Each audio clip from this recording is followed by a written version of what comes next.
Bienvenidos a Escucha la Sabiduría, el podcast donde hablaré sobre literatura, cultura y religión. Mi nombre es Brandon Jaramillo y te invito a escuchar la sabiduría conmigo. El día de hoy voy a hablar un poco de la historia de mi país, México. Voy a compartir una recomendación del libro Moctezuma del autor José Luis Trueba Lara. Voy a compartirles el artículo que escribí en el blog de Excelencias de la Sabiduría. El artículo se llama Moctezuma el Gran Tlatoani.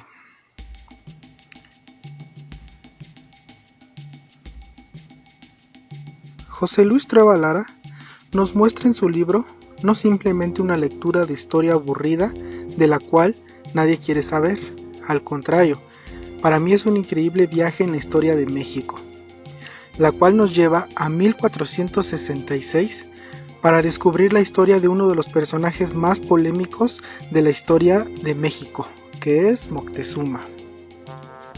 En dicho libro nos muestra desde su nacimiento hasta su muerte, la cual es muy interesante saber, ya que en todo el libro acompañas al personaje lo más cerca que te puedes imaginar y vas entendiendo su vida, su manera de pensar y todas aquellas decisiones que lo llevaron para convertirse en el gran Tlatoani de Tenochtitlan.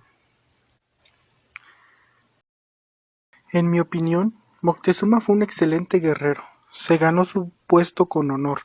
La manera en la que el pueblo de Tenochtitlan engrandecía a su Tlatoani era sublime. Recuerden que la palabra Tlatoani en la lengua náhuatl era el nombre dado por los pueblos mesoamericanos para referirse al gobernante de una ciudad. También era muy temido por la mayoría de las tribus que existían en México, y que dicha situación llevó a ser tan poderosa la gran Tenochtitlan. Pero el día que Moctezuma más temía se acercaba. ¿La profecía al fin se cumplía? ¿Será acaso el regreso de Quetzalcóatl? ¿O simplemente es un extranjero el cual desconocía en su totalidad? La llegada de Hernán Cortés da un giro a la historia del gran Tlatoani. ¿Dónde queda el gran señor de Tenochtitlan? ¿Por qué actúa de esa manera? ¿Acaso le teme al desconocido o trataba de buscar ventaja y una estrategia para acabar con dicho ejército que creció de manera sorprendente, con la ayuda de tribus indígenas enemigas de Tenochtitlan? Aquí Moctezuma se mostró de una manera muy débil para defender su pueblo de los españoles, ya que era un Tlatoani muy poderoso, muy sanguinario. Es increíble cómo a la llegada de los españoles no actuó con esa fuerza que él tenía, que tenían a los aztecas. Entonces se abren esas incógnitas de que será acaso el regreso de Quetzalcóatl, el dios Quetzalcóatl, y por eso les tenía a lo mejor miedo, o lo que estaba yo eh, investigando, divagando, de que a lo mejor no los atacó porque quería aliarse con ellos y dejaba que se acercaran más a la capital para posteriormente aliarse con ellos y su ejército creciera aún más. Es algo que no se sabe, ya que el sucesor de él, que fue Cuitláhuac, él sí se levantó en armas, él trató de defender Tenochtitlan, al igual que Cuauhtémoc. Entonces es una incógnita que muchos historiadores tienen, del no saber el por qué no defendió con fuerza su imperio, en parte porque los españoles eran extraños aquí en el país. El verlos con esas armaduras, esos armas de fuego, los caballos, los animales que traían, los barcos, era algo desconocido para los aztecas. y al verlo pues sí imponía miedo o duda de quiénes eran. Los invito a leer esta fascinante historia de la vida de Moctezuma. Aquí les voy a compartir una frase que me gustó mucho del libro. Dice: Moctezuma se levantó y comenzó a caminar hacia la azotea. Nadie le abría el paso, ninguna escoba barría el piso y las manos que colocaban los tapetes virginales se habían esfumado. Sus plantas sentían el polvo y tuvo que detenerse para quitarse una pequeña piedra que se le encajó en el talón. Esto es ya cuando Moctezuma sube hacia la azotea del Templo Mayor para tranquilizar a los aztecas que se habían levantado en armas para defender ya de una vez por todas su territorio, ya que Moctezuma no hacía nada. El mismo pueblo de los aztecas tuvo que levantarse para tratar de defender su territorio.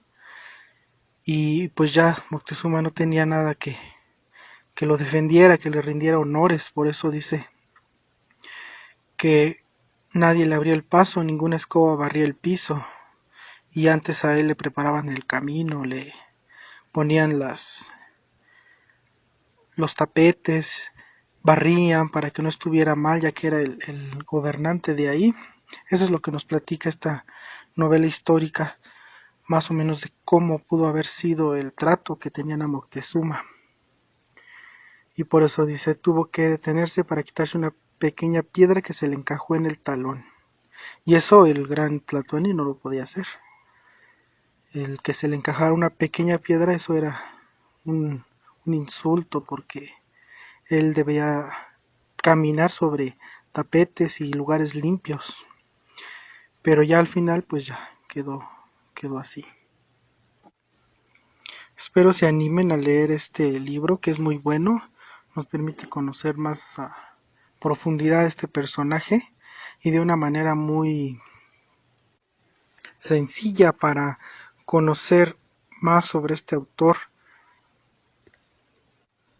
sobre este personaje que es Moctezuma.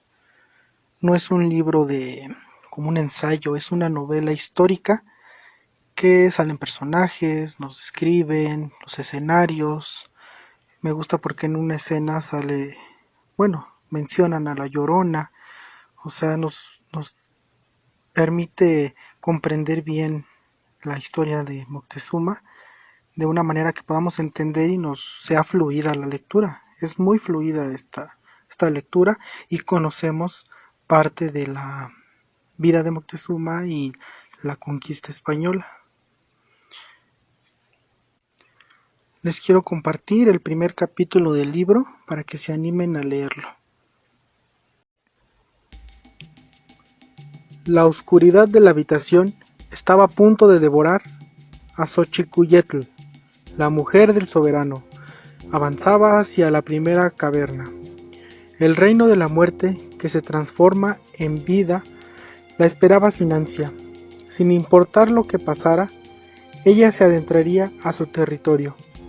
A pesar de los dolores, no podía negarse a caminar hacia la negrura que recibiría la encarnación de la semilla más antigua, la que fue amasada junto con la sangre del dios que se rajó el pene para regalarle sus almas.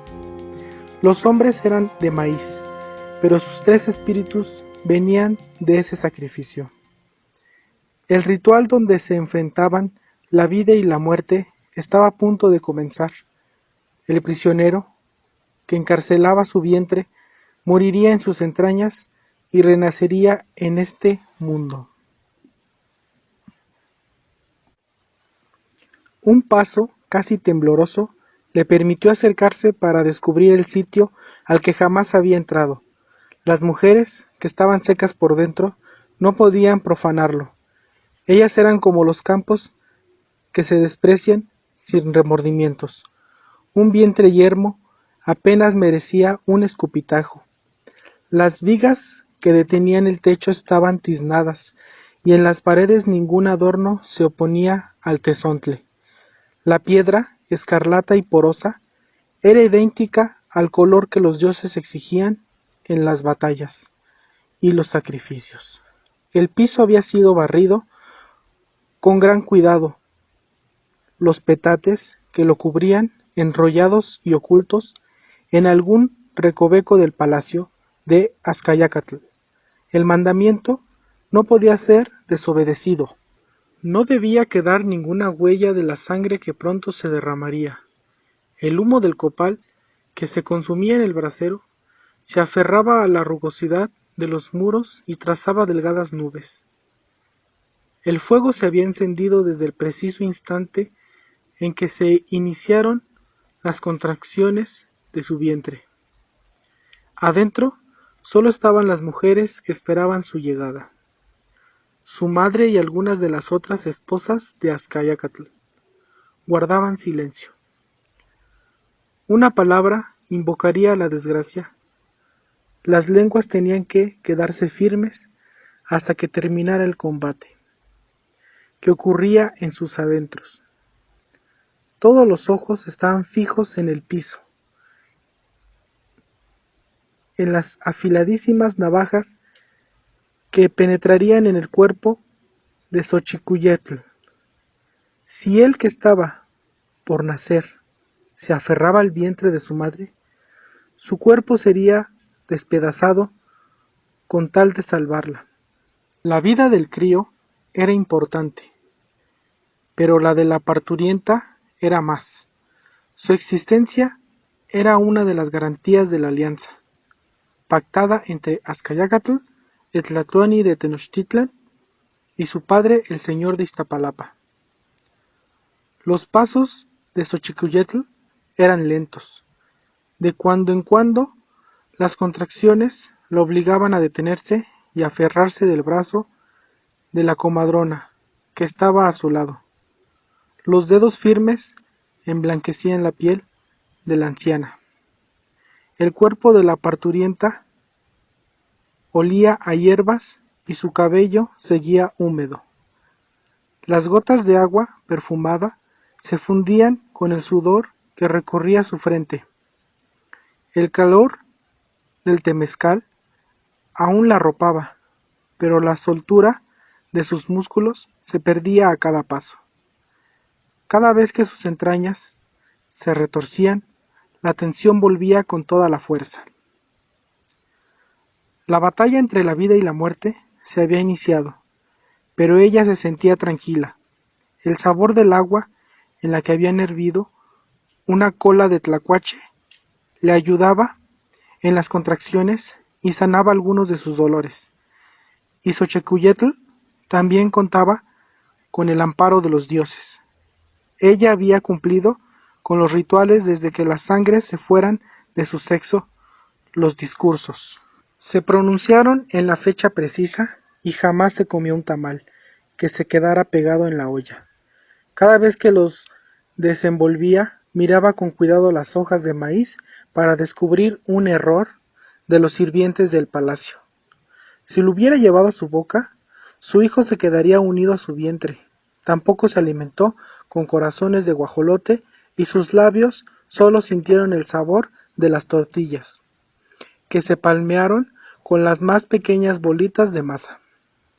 La cabeza de su hijo tenía que ser chiquita para que no se atorara.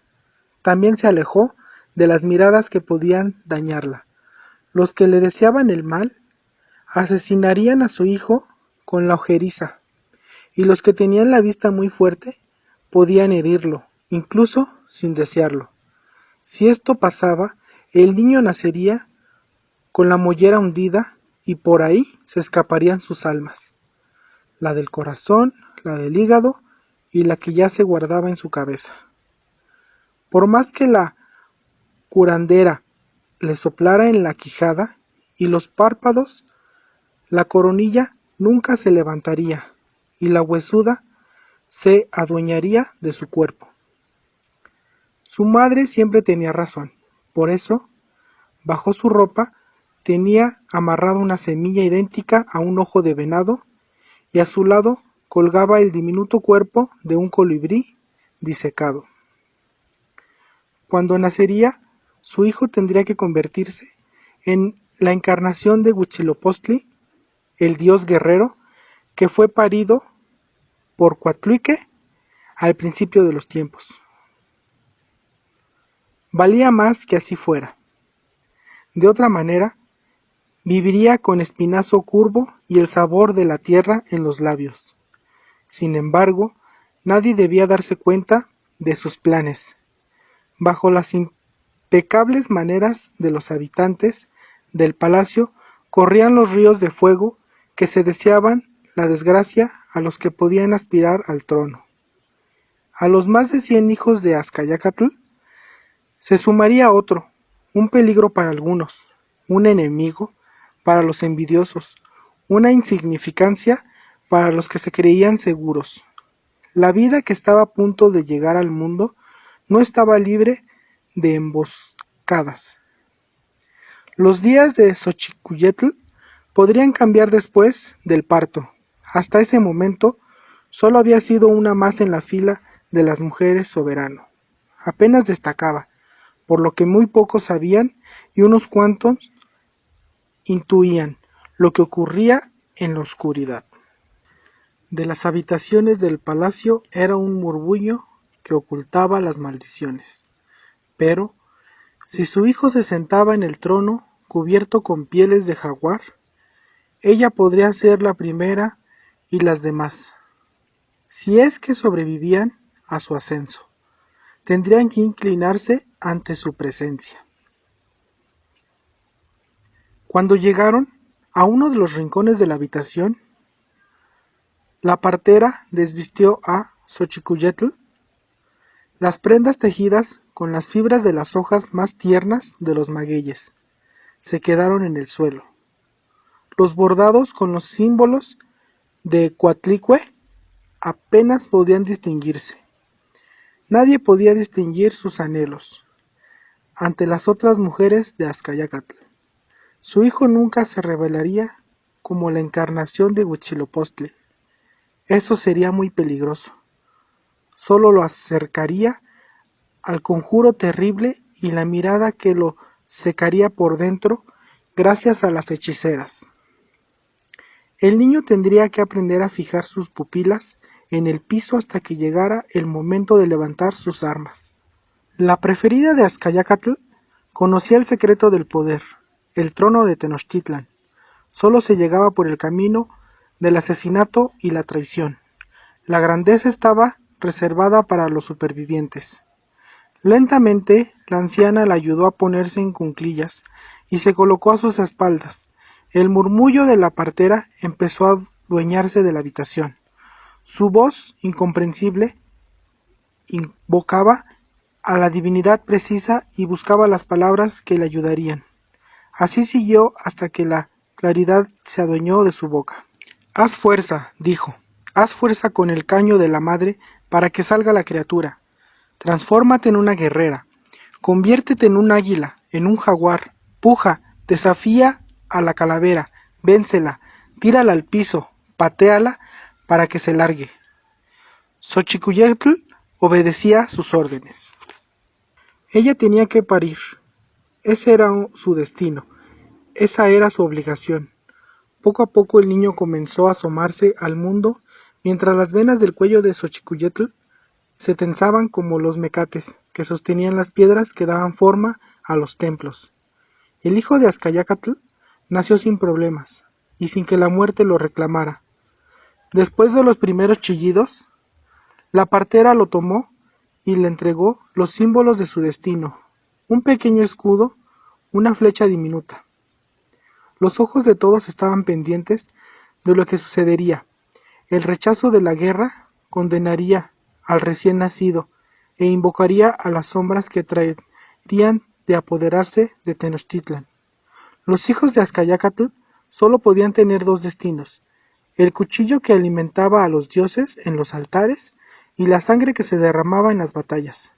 Si el recién parido los rechazaba, los rivales pronto descubrirían que la debilidad había llegado al palacio del Tlatoani. Pero nada pasó. Las pequeñas manos se cerraron al sentir el escudo y la flecha. Entonces se inició su primer sacrificio. La comadrona colocó el cordón umbilical sobre una mazorca y lo cortó con un tajo preciso. La sangre corrió entre los granos y la vieja lamió el filo de la obsadina. Su lengua se apoderó de una parte de sus espíritus. El murmullo que brotaba de sus labios aún no tenía la fuerza para quebrar el silencio, y solo se interrumpió. Cuando sus dedos tomaron la tripa azulosa, el nudo fue impecable. Nunca necesitaría colocar una semilla en la cicatriz para garantizar la redondez de su ombligo. El niño lloraba, y el agua comenzó a recorrer su cuerpo para limpiarlo de los restos del cadáver que aún lo arropaban. Los partos siempre eran una muerte y una resurrección. Un poco más. Puja, vuelve a pujar, dijo la partera. No tuvo que esperar mucho, un golpe seco se adueñó del lugar. Con cuidado, tomó la placenta y sus ojos la recorrieron para descubrir si estaba entera. Si faltaba un trozo, los días de Xochicuyetl estarían contados. Ningún curandero podría derrotar las llamas que consumirían su cuerpo. Con un gesto ceremonial, tomó la delgada tripa y la guardó en una caja labrada. Ahí permanecería hasta que uno de los guerreros la enterrara en el campo de batalla para que florecieran mientras se alimentaba con los cuerpos de los caídos. A su lado colocó la mazorca ensangrentada y el pequeño mechón que había cortado del centro de la cabeza del niño. Ya habría tiempo para atarlo con el más rojo de los hilos. Esos cabellos eran el fuego de sus almas, la encarnación de la vitalidad que se conservaría hasta que su vida se apagara. La placenta también fue guardada, tenía que ser devuelta a la tierra para que las plantas renacieran. La partera ayudó a Xochicuyetl para que se levantaran y acarició su mejilla. Fuiste un jaguar y un águila, fuiste una guerrera, ganaste, estás viva y él patalea con fuerza, murmuró a su oído. Su mirada era clara, su sonrisa nada ocultaba. La voz regresó a la boca de las mujeres, sus gritos eran idénticos a los alaridos de los soldados en la batalla. Xochicuyetl había derrotado a la muerte, solo después de que los aullidos enmudecieron. Las palabras brotaron para desear que los dioses eligieran una buena ruta para el recién parido. Ninguna se atrevió a mencionar la fecha. El momento del parto debía permanecer oculto hasta que los lectores de los augurios determinaran el signo preciso que iluminaría su vida. El hijo del señor de Tenochtitlan no podía llegar al mundo en un amanecer cualquiera o en uno de los días que estaban marcados por los símbolos funestos. La fecha exacta debía ser olvidada, y si alguien se atrevía a recordarla, su vida terminaría antes de que pudiera pronunciarla. Xochicuyetl apenas podía escucharlas. Estaba cansada. Había derrotado a las fuerzas del inframundo y su cadáver no tendría que ser protegido por los guerreros de Azcayagatl. Nadie trataría de robar su cuerpo para arrancarle un dedo con tal protegerse en las batallas. Ningún malvado le trozaría un brazo para utilizarlo como amuleto, y su cabello grueso y negro tampoco sería cortado con todo y la piel que lo sostenía. Los ladrones que se metían en las casas gracias a la invisibilidad que nacía en sus poderes no profanarían sus despojos. Estaba viva, eso era lo más importante. Tomó a su hijo y volvió a caminar hacia el temazcal, donde lo limpiarían las inmundicias del alumbramiento. Las manchas de su cuerpo eran de temerse. Las recién paridas eran muy peligrosas. Solo después de que fueran purificadas era seguro acercarse a ellas. Sus ojos lo buscaron en vano. Azcayácatl no lo esperaba en el corredor del palacio, y muchos conocerían a su hijo antes de que él lo viera. El Tlatoani, el gran señor, el amo de las tierras, y los hombres tenían cosas más importantes que hacer. El imperio era más valioso que el recién nacido, y lo que sucedía en la alcoba no podía ser revelado. La intimidad y las pasiones no podían contarse sin miedo. Siguió avanzando, tenía que mostrar su victoria. Aunque su mirada buscaba el consuelo del piso, entonces la vio. Viento de la noche la observaba. Sus ojos trataban de encontrar el rostro del niño. Xochicuyetl lo abrazó y puso la mano sobre su rostro. Eso era lo único que podía hacer. El hilo rojo aún no estaba atado a su muñeca y la ojeriza podía matarlo. El deseo de tener una cuenta de ámbar ardió en sus alamas. Esa mirada era mala, perversa. Viento de la noche nunca engendraría un hijo del señor de Tenochtitlan. Ella, mordida por las serpientes del resentimiento y el rencor, solo le deseaba el mal que hundía sus raíces en el asesinato, siempre anhelado y jamás cumplido. Después de la primera noche que estuvieron juntos, Azcayácatl no volvió a acercársele. Los susurros no mentían. Solo la había penetrado para ratificar la pálida alianza con Moquihuitzitli, el señor de Tlatelolco. El Tlatoani, cuando las sombras se adueñaban del palacio y nadie podía verlo, preferiría ir a otros lechos para buscar a las mujeres que no se quedaban tiesas mientras él se movía y trataba de esquivar su mirada. Él, aunque jamás lo dijera, sabía que la muerte se ocultaba entre las piernas de viento de la noche. Xochicuyetl apuró el paso, sin devolverle la mirada a la hija de Moquihuitzitl. Sus pupilas podían envenenarle la leche. A pesar del agotamiento y la felicidad, ella conocía el futuro que le acechaba. Su hijo solo podría vivir si los puñales se adentraban en el cuerpo de viento de la noche, pero eso jamás ocurriría. La paz con los tlatelolcas era más valiosa que su existencia. Las maravillas de su boca no eran suficientes para cambiar los planes de Azcayácatl. Tlatelolco era un peligro para Azcayácatl. La cercanía de los enemigos frenaba sus planes y ensombrecía la vida en Tenochtitlan. Cada vez que las tropas salían de la ciudad, el fantasma del ataque se asomaba en la orilla del lago. Las grandes conquistas estaban casi detenidas y los aliados murmuraban sobre la debilidad del Tlatoani. Azcayácatl solo tenía una opción: aceptar la paz, que seguramente traicionaría a Moxihuetl. Las negociaciones del acuerdo no tardaron más de lo necesario, y ambos recibieron los cuerpos que lo ratificaban.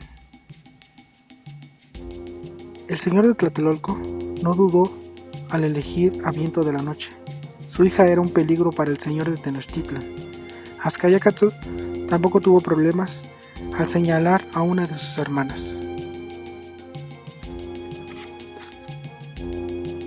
Esta primera parte que les acabo de compartir del libro se enfoca más que nada en el nacimiento de Moctezuma, probablemente cómo pudo haber sido su nacimiento con su madre, con los que rodeaban el templo, que estaban ahí cerca para presenciar el nacimiento, algunos brujos y hechiceros que determinaban ciertas cosas. Entonces esta primera parte se enfoca en eso. Posteriormente ya empieza el desarrollo de la novela, conforme va creciendo, dónde estuvo estudiando, cómo se fue preparando, y tienen que seguir leyendo esta increíble novela para conocer bien su desenlace y cómo termina. Espero les haya gustado esta recomendación y no olviden suscribirse al canal y compartir con sus amigos y familiares. Recuerda también que me pueden encontrar en Facebook como Escucha la Sabiduría. Que tengan un excelente día.